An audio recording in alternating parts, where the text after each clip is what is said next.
All right, this is Patrick Rogers, and today we have the privilege to have Dean Van Zyl on the show. And Dean is the CEO of National Adhesives. Welcome to the show, Dean. Thanks very much. Great to be here, Patrick. Awesome. So a little bit about Dean. Dean lives in Northern Virginia with his life partner and her three boys. He moved here a few years ago, growing up in Swaziland and then South Africa. After exiting two businesses in South Africa, Dean came over here for his lady. So I'm sure there's a love story behind that. And Dean actually started up National Adhesives, get this, in 2019, and has already hit 46 million within 2.5 years. So that is just insane. I was telling Dean before we started, push the button on record. I've been looking forward to this for a week now, a couple of weeks, because I know the listeners, when you hear something like that, going from 2 to 46 million in 1 year, can't wait to dig in, Dean, learn more about you and what you're doing. I'm sure everyone will be itching to hear your story. So thanks very much. Yeah. Appreciate that, Patrick. Yeah, you bet. So again, Dean, great to have you. You're out there getting it done. Before we dive in with your journey on National Adhesives what's made you who you are, what's one interesting fact that not many people know about you? What's made me who I am, I think, at the moment, I think everybody sees me as this eternal sort of optimist and, always positive and go get and all that. And I think what's made me who I am is that I wasn't that. When I was younger, especially when I came out of school, had a drinking problem, had a drug problem, was depressed. Wow. Went through some stuff in life, been carjacked by gunpoint twice. Had Twice. Twice. Not just once, twice, right? Listen, got to do it properly. Was that in South Africa? Yeah, both times in South Africa, and a third time not in a car but in a shop, also by gunpoint and that. So I had some issues when I was younger, lost some businesses early, and that just was a complete lost soul and everything. And I was a mess. And I think going through that diversity and that just makes you a different person if you decide to come out of it. And it was a decision that's not who I wanted to be. Look in that proverbial mirror and say, this is not how I want my life to be. This is not who I want to be. And I think going through that adversity, changes a person. So, now it's a choice. You can look at that, is the cup half full or half empty? It really is a choice, and I joke about it. Totally. And I say, you look for the silver lining always. And sometimes you've got to dig hell of a deep to find the silver, but it's there.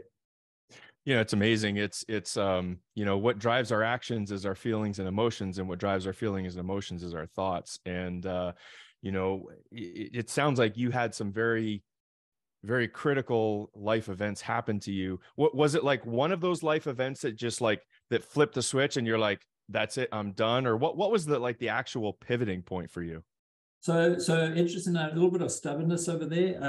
I've probably worked a total of about 2 years in my entire life for somebody else. The rest of the time I've always been in my own business. Early days, own business was because it wasn't hireable. I was a delinquent, but somewhere along there, I was working for somebody, and it was probably the first person that I would call a mentor and the first person I actually respected in my career. And I was still pretty young in that, and I had shot up the ranks in a company that I worked through, and I had to go and open a complete new sort of depot for these guys. Went down the night before we went out to celebrate. I was feeling a bit ill. My traditional self was obviously I did drink a lot, and we went out that night. I had my bottle of Jack Daniels with me, but I was actually feeling like genuinely ill, and went home early, went to the hotel, and went to bed.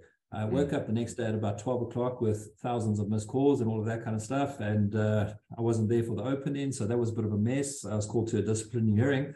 And the guy sat me down, and this guy, Raymond, said to me, he said, you've got a problem. You've got a drinking problem. And I was like, I don't. He said, you can't even make a month without drinking. And I was like, of course I can, And I was so upset that they didn't believe me, that I didn't miss the thing because I was ill, and everyone thought that I was actually drunk. Yeah. And I stopped drinking for that just out of to prove a point that I can. And it was during that month that I realized, okay, hold on a second, I do actually have a problem. And that was the pivotal, that's where it all started. It was still a rough road after that, but that was the changing factor. Man, well, thanks for being vulnerable and sharing that story. Alcohol takes down so many people, and most people don't have the wherewithal or the ability to, cold turkey, the integrity to just look inside and do something like that. So yeah, thanks for sharing that, man. Absolutely. Actually, I was just looking at the date here, so it's not something I track, but today, 2nd of Feb, 21 years today. Wow. So you haven't drank since then? No, Yeah, 21 years. congrats, man. Thanks. No, and I definitely can relate. There's people in my family that are alcoholics, and they've 30. One of them's 30 years sober, and but he had go through Alcoholics Anonymous and really support groups. Sounds like you, yeah, awesome.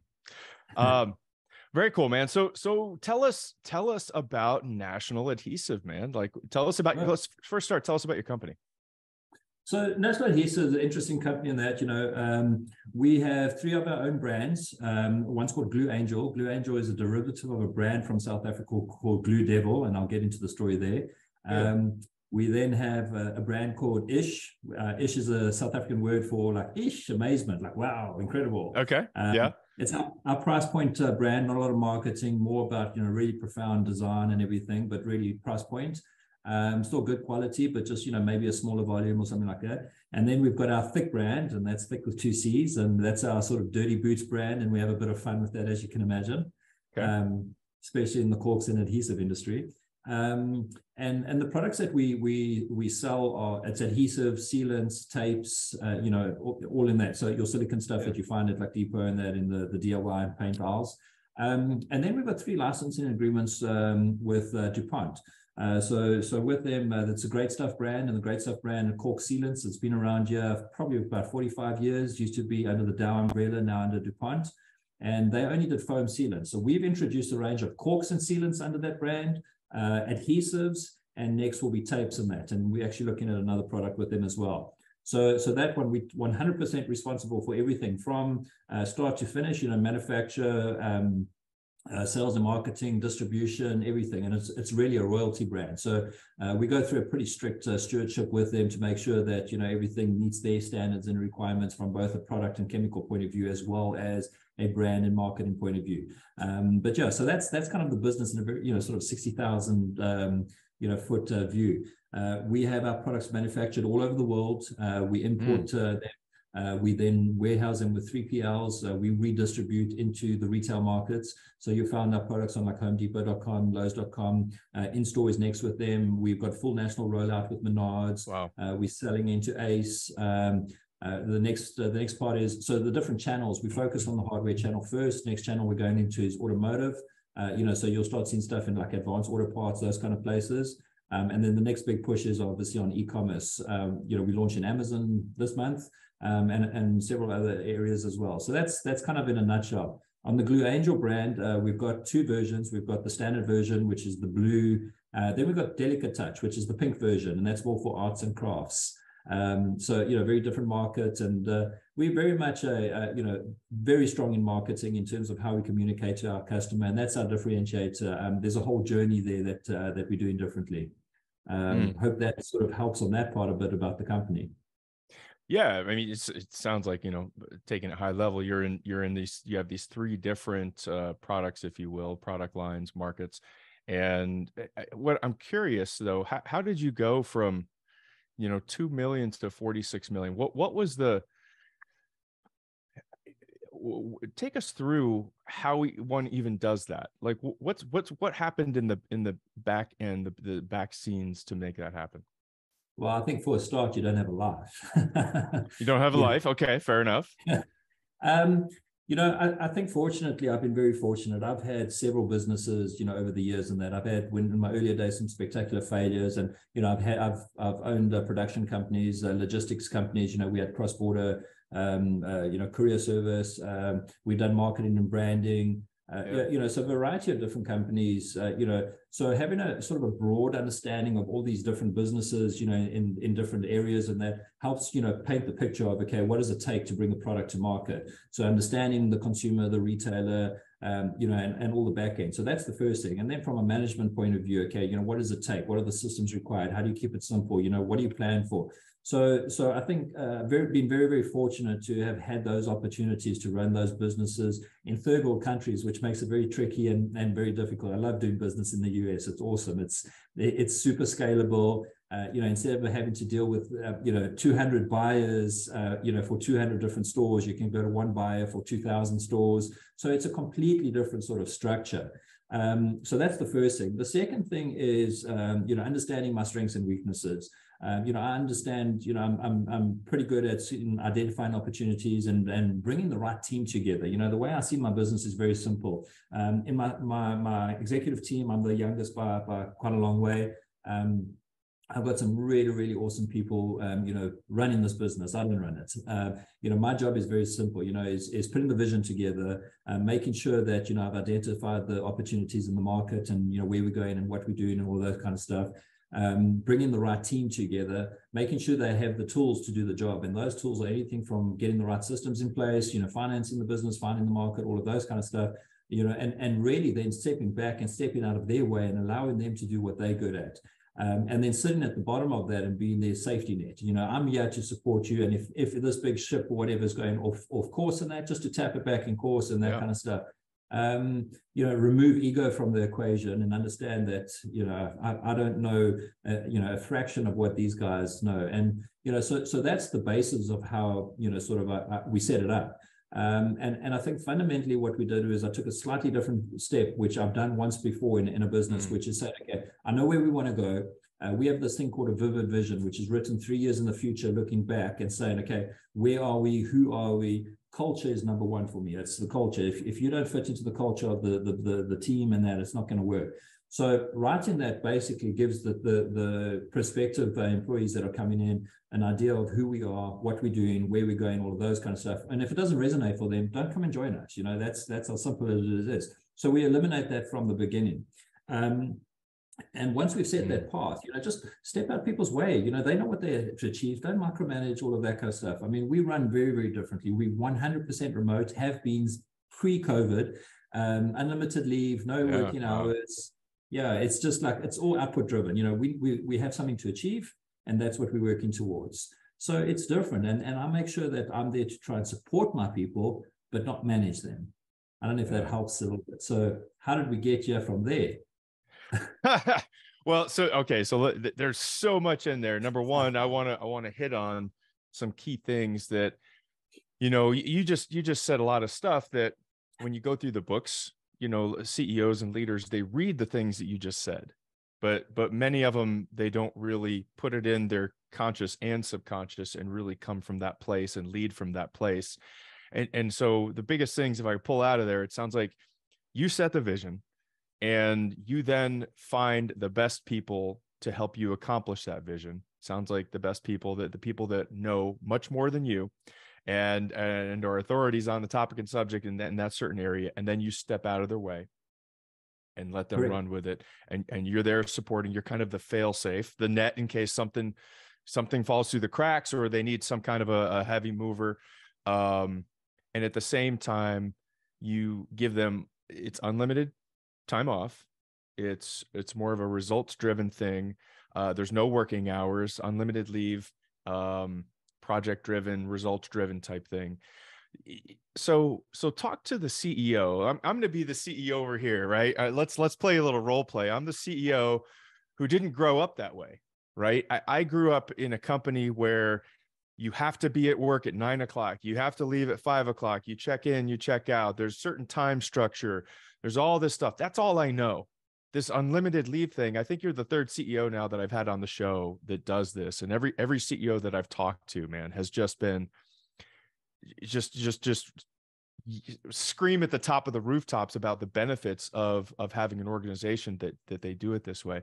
Talk to the frightened CEO that's sitting in this chair and chicken shit like, dude, what are you talking about? I can't do that. They're all going to take advantage of my company. They're going to leave for more, that I'm going to go bankrupt. I'm not going to get anything done. Talk to me. Listen, I think there's a lot of things to talk about on that side. I think the first thing that I would start off with by saying is, I am very fortunate and lucky that I came here to a new country in a new market and I really got a fresh start. So I got the ability to start from fresh without understanding the culture. So that is a huge advantage that I had, and I came from the same background. I had a production company and that we started at 7:30 in the morning. We finished 5 a.m. So I've been there. I've been that guy. And, it's like you're 2 minutes late. Okay, that, it's a note. I have been that person. And excuse my language, but I was a bit of a dick. Hey, that's how we grew up, though. That's all we know. Exactly. So I think, and we'll get to the book that sort of I recommended to you, and I read it years and years ago, and it resonated with me. But I was like, that can't work. It's impossible. There were so many reasons why it can't work, and it is fear-based. It's 100%. I'm going to give up control. I'm going to lose control. Fear-based. All of those kind of things. But I think one of the things that helped me realize is that I'm not running a kindergarten. This is not school. Okay, I don't need to treat my staff like they're children, because they're not. I'm not their dad. And they're here to do a job, okay? And if they're not doing their job, then they're not the right person. So I think, again, very fortunate starting from scratch like this versus taking an organization that's been running for 10, 20, 30, 50 years, or whatever the case, and saying, okay, how do we change that now? That's a bigger challenge.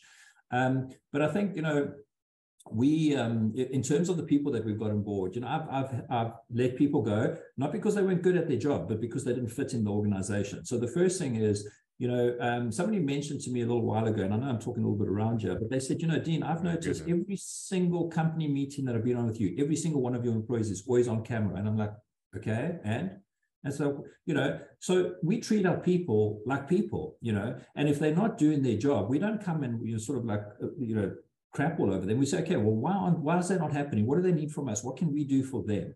And taking that approach, it's you're either going to be able to assist and help an employee, or they're not going to fit. That's the bottom line. Right. So I think we have to, we've got to give before we get.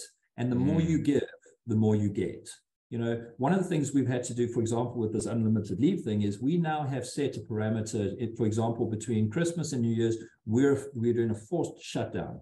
And we're doing that because we're finding that people who were going on leave were still working. They were answering emails, they were sitting on the beach, dialing into phone calls and all of that kind of stuff. So we said, okay, we've done other things. Like from day one, there's no meetings on a Friday, no internal meetings. If you want to have a meeting externally, that's your choice. But there are no internal meetings allowed on a Friday, bottom line. So it's about providing a platform, an atmosphere, environment that feels safe for employees to blossom, to come and come up with, oh, what if we did it this way? What if we did that way? I made a decision a little while ago, and my CEO who phoned me, and I'll tell you a little bit about his journey, which will help that. How does the CEO who it's 8 o'clock we start in that, because David comes from that very, very rigid sort of mindset. But he phoned me and he said, listen, one of the staff members has just phoned and they're concerned about this, and it was a decision I made. And my initial takeaway is that reaction is like, how dare they question me? That's the initial internal, monster that you've got in there. That's that ego, and then you take a step back and you're like, what? Let me have a look at this. My employee cares about the company, otherwise they wouldn't ask that question. B, they feel safe enough to ask that question. That's true. All right. So what an awesome environment to create. How much more am I going to get out of that person than somebody that's going to continuously be shut down or smacked into, parameters and that? And I'm not saying it works for everyone. Everyone's different, and everybody wants something different. Rewards are done differently. So the mindset. Okay, so my COO, who came from that environment and that was hesitant in the beginning to make this change in that, he now says there's no ways he could ever go, back to it. It's just like. It's like, I can't even imagine working like that. And he'll use that as an example, which I love. But it's letting go the ego, letting go the control, believing in your people, giving them the opportunity to prove themselves either way. They're either going to make it work or they're not. And if they're not going to make the work, they're not the right people. They're not the right people for you. Yeah. Man, that is fantastic. Thanks for kind of digging in on that. So the culture, culture is number one to you. What kind of things, I imagine this approach that you have itself, right? It help lends to that culture and build the culture itself. What other kind of things are you doing to build that culture? And the reason I ask that, right, is because once you have this company as a CEO, right, we're coming from this place of this traditional management, and so many times we as the CEO, when we're used to that, we as the CEO have to step in for our leadership team when they're not carrying their weight, or CEOs all the time have to step in for a COO or CFO or do this, whatever, CMO to push things and drive things, right? So how are you able to really create that culture? What other things are you doing to have that culture in there so you don't have to continually hound your people? Good question. I think the start for me has always been that vivid vision. It's always been setting who we want to be. You know, if you, for example, you know, let's say you've got a company and you're a big snowboarder, all right, which I'm not, but you like, it's all about snowboarding. That's your life, it's what you want, and all of that kind of stuff. And you're going to push that down everybody's throat. It's like, this is what we're going to do. We're going to snowboard and that. And you get a guy that joins and it's like, you know, I don't even like outdoors and that. Okay. How much commitment are you going to get from him? You know, he's not a snowboarder. He's not even an outdoor person in that. Yeah. So what the vivid vision does, it describes who we are as a company. And it's like, this is who we are. This is how we do things. This is what we do. There's no numbers in there. There's no revenue. There's no targets. And it's just, this is who we are. This is what we've achieved. This is the market we're playing in. This is what, so by setting that, okay, like I said, it's going to resonate with somebody and say, yeah, man, I want to be part of that. Or it's like, I want to help build that thing. Or they're going to be like, these guys are a bunch of idiots, you know, they're not going to come and join us. So from the very onset, you know, you bring in the right people around the table. You know, you can have somebody who is the best at what they do in the industry, but it's not a team player or doesn't see your vision in that. Right. It's useless. I can have somebody who's 30th, you know, in the industry, but he's a team player, works together, believes in it, drives it, all of that. I'm going to get more out of that person. So it's about setting those parameters initially about who you are. What is your why? You know, why are you doing this? I mean, for me, simply, you know, making money out of this thing, you know, because I mean, nobody goes into business to make a loss, you know, so that's ideally not. Not for ideally profit. not. You know, that's just, I mean, I know I'm a sucker for punishment, but that's, yeah. So for me, I'm not in this thing to make money. That's the result, you know, and the better we do it, you know, the better the result will be. So I'm not sitting here. Yes, we've got to manage this thing, and we've got to look at our KPIs, and we've got to take care of all of that. You've got to look after that, you know. But the happier my people are, all right, the more they're going to make that result a better result, you know. So for me, that's number one. You know, the results will come. And why am I doing this? I'm doing this, and not from an egotistical view, you know, point of view. I'm building something here that I and my team can be proud of. You know, one of my SVPs said to me the other day, he said, you know, Dean, I hope you don't mind me saying this. He says, but this is no longer your baby. You know, this is our baby. And, you know, for me, that was like, whoa, that's a big moment, you know, because it's not awesome. My baby. It is our baby. And that's the way I see it, you know. So it's like, how do you build something that everybody builds? So I don't have to drive my CMO or my, you know, CSO or the CEO. I don't have to drive them. Yes, I've got to keep everybody going in the same direction. But that's very different from standing behind there with a whip or you know, in the front there, like dragging them along. And that's, you know, we all know that's the mountain we're climbing. Okay, how we get there? Some people might want to climb up some rocks. Some people might want to take a path. Someone, you know, might want to fly up there. Everyone's taking it, but we're all going in the same direction. Love it. Love it. So you called it, you said a word before vision, your fervent vision. Is that what you called it? Or vivid, vivid vision. Vivid. Got it. Okay. I've never heard that before. So if you Google it, there's actually a couple of books about it. Cameron, I forget his surname. I stand to be corrected there. It's from him. Okay, cool. Yeah, there's a whole thing about it. I'd always done that previously, not realizing the structure that he uses, and mine's like literally, you know, it's right here. It's right here. So we printed this whole thing. You know, I get a chance to look at it all the time, and it just hangs on my board in that. And this is the direction that we take. And mine stays here. We've also got our post of our core values, our targets, you know, all of that stuff there as well. You know, it's clarity. What's the old saying? You know, a ship with no destination. Rudder? Oh yeah. You know, it's going to favor the winds because it's going wherever the winds take them. You know, we know where we're going. Yeah, I love it, man. So vivid vision. What is do you have your vivid vision boiled down to one or two sentences, or is it? Yeah. So slightly different, but basically on our core focus, and that is become a leader in the adhesive corks takes industry in North America. Our niche is disrupting the industry through innovation, marketing, and education. So, you know, that's just bottom line in that. And I mean, the way we look at, we are an adhesive and sealant marketing company, making it easier through technology. So very clarity. That's the word. Clarity. Yeah, I love it. And you see so many businesses stalled out when they don't have that clarity, and you're really bringing people together under a unified vision and then getting out of their way. And it sounds like they've really come to owning that vision with you. This is my baby now. This is not just yours. It's awesome. I love it. I love it. It gives me an opportunity to focus on the areas that I should be focusing and working on the Yeah, business instead of totally. putting out fires and working in the business. Yeah, you're working on high level things, strategic pushes. What's next? You're up top, seeing 10 miles down. You're looking at the That's it. horizon where everybody else is kind of. That's Yeah. right. David and I are an awesome sort of VI, you know, the vision integrator. And if you read the book Traction and those kind of things, you know, we really, we've just hit that one. You know, we work very well together. We meet every Friday morning offsite. So we're about 45 minutes from each other. So we actually meet for breakfast every Friday morning, sit down, have a chat. Okay, what's going on in your world? What's going on in my world?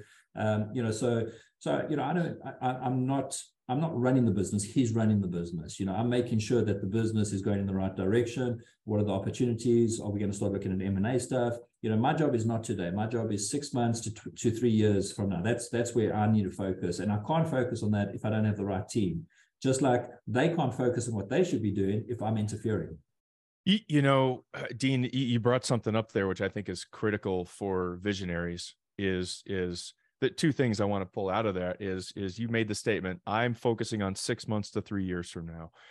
And that I know for CEOs and upcoming leaders listening to this, that is very different than how most CEOs view their company and their role. And the other thing I want to dig into is you mentioned, you know, Traction and Gino Wickman and all that. And I'm assuming you pulled the integrator. Have you read Rocket Fuel? I'm assuming you've read that. Okay. Brilliant. Yeah. Brilliant. Right. And so I'd love to just dive into that. You kind of touched on it a little bit, but most CEOs out there, they've never heard this concept. Could you share with the audience a little bit about this concept of the CEO and having an integrator? What is the difference between the two in your eyes? 100%. You know, the way that I look at it, and you know, obviously in terms of what Gino says and how he puts it together, you know, and your takeaway from it, and it was actually, you know, David, who's my CEO, who read, he read that book first, and then he said, Dean, you got to read this, and I read it, and it was like, man, this is us. We didn't even know.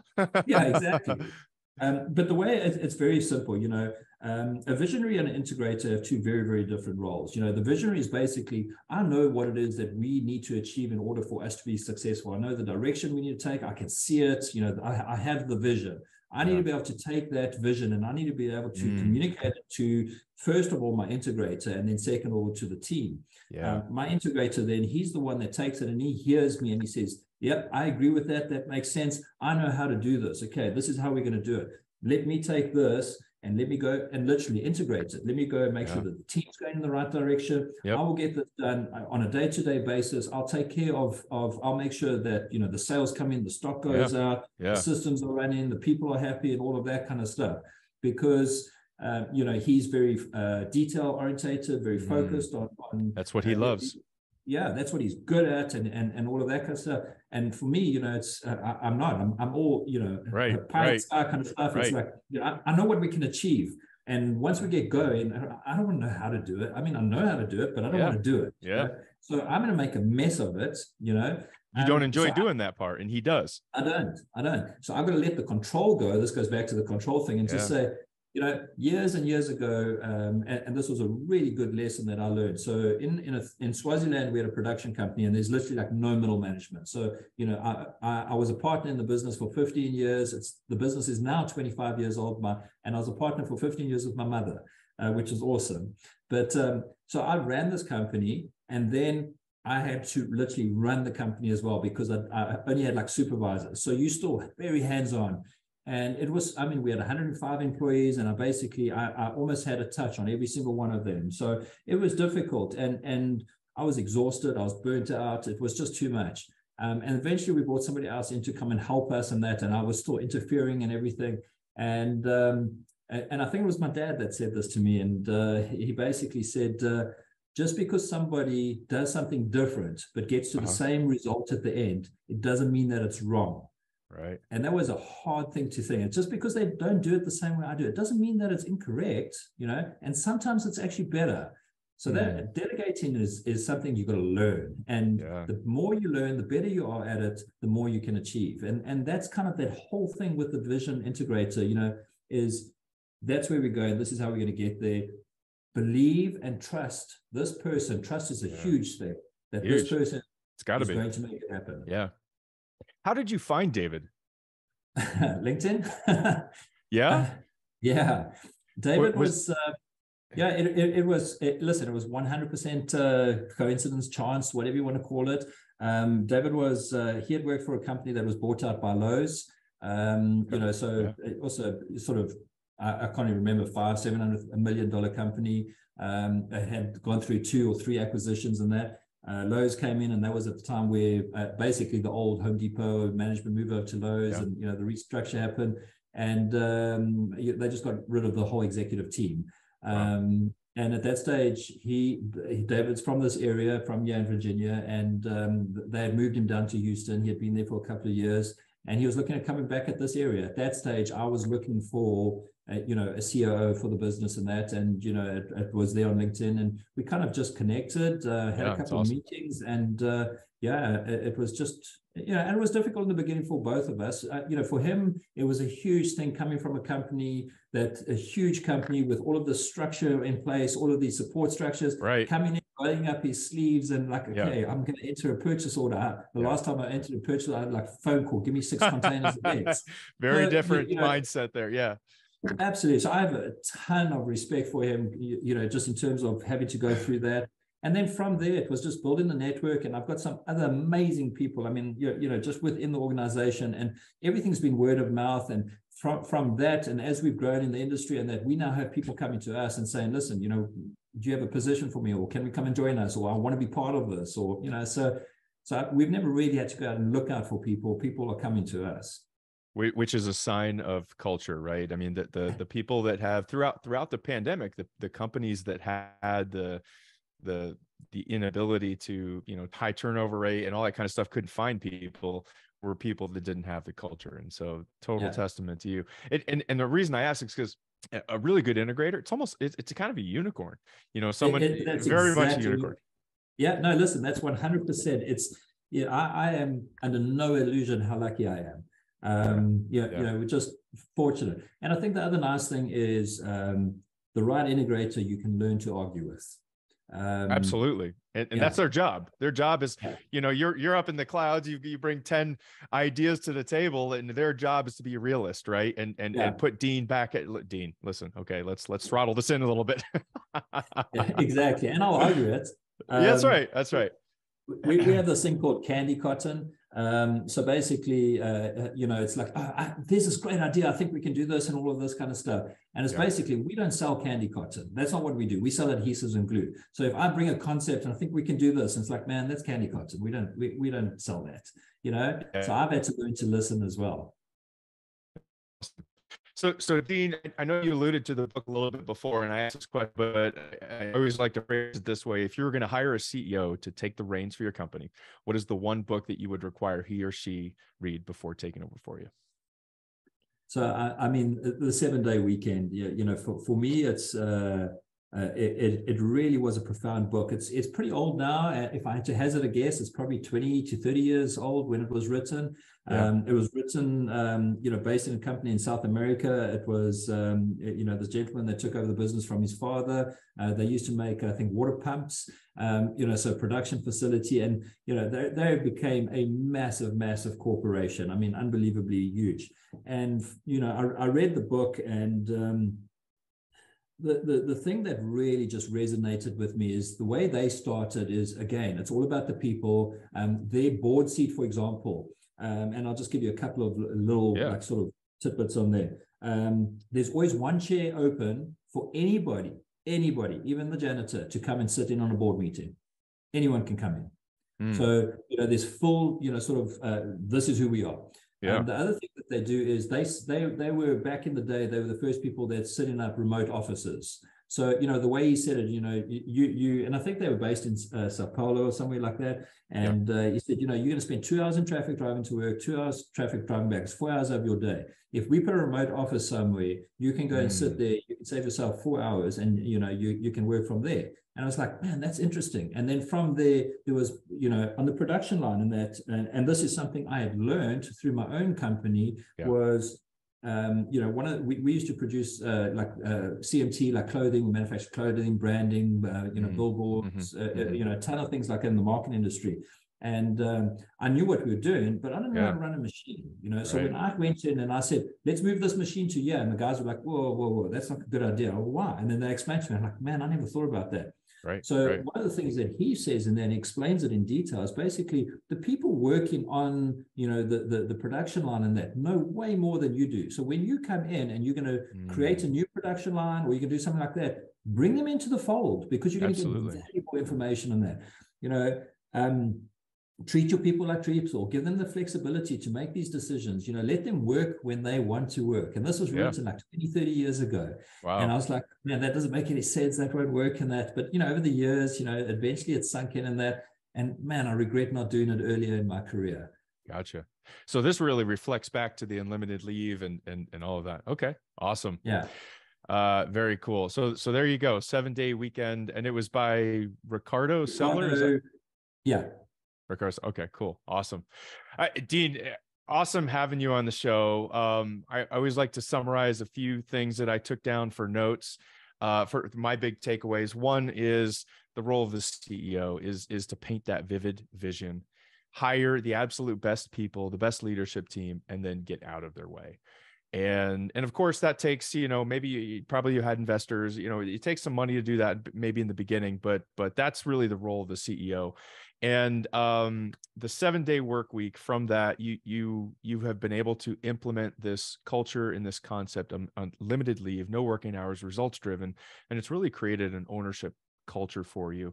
And at the same time, you very smartly found an integrator in David, and he is running the day-to-day of the business.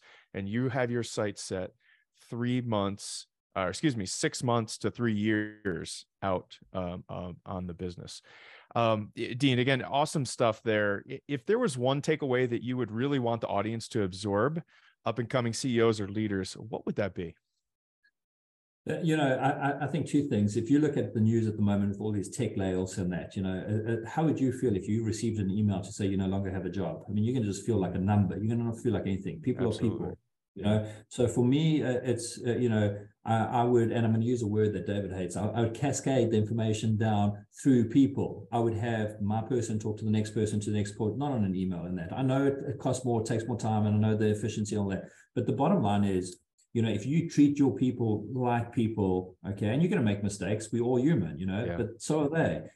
You're going to get so much more out, you know, from them. So I think that's one of the big things. The second thing is, you know, from a productivity point of view, allowing the flexibility, and every business is different, but allowing the flexibility of people to work when they can work. You know, you get so much more. So, you know, whether you've got to take your kid to daycare, or whether you've got to quickly shoot it to a doctor's appointment, or whether you want to go sit on the beach, or whatever the case is, you know, I'll see emails coming through on a Sunday, or, you know, on a Friday night at like 10 o'clock at night and all that kind of stuff. But then when I phone somebody, you know, Tuesday morning at, you know, 2:30 in the, he said, hey, yeah, can I phone you back? I'm at my kid's baseball game. I'm like, yeah, no problem. You know, so given that flexibility, you know, again, give to get, you know. Man.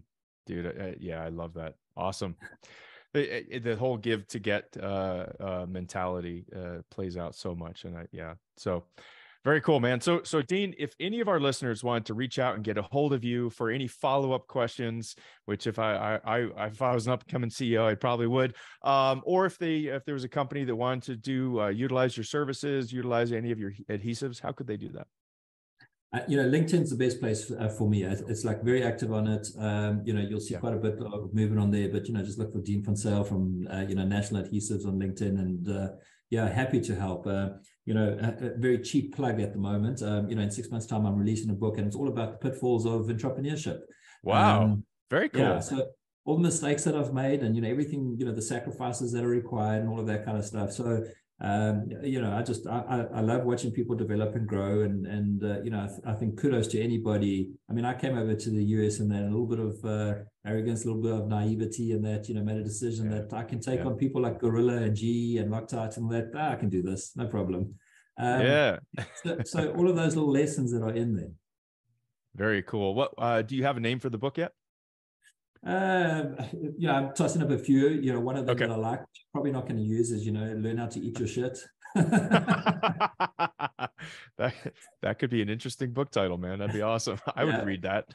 Yeah. A business book about learning how not to eat your shit. But it's more going to be, it's more going to be something along the lines of, the toolbox, for the up and coming entrepreneur. So we'll see. I don't know, those cutting edge titles, man, they can grab some attention. And just for the listeners, it's Dean Van Zyl, but it's spelled VAN space ZYL. So Dean Van Zyl. Great, Dean. Thanks again for being on the show. For the listeners out there, please hit like and subscribe and help us spread the word about what we're doing for the business community and the leaders. With that, this is Patrick Rogers, and we'll see you in the next episode. Thanks, Patrick. Thanks, Dean.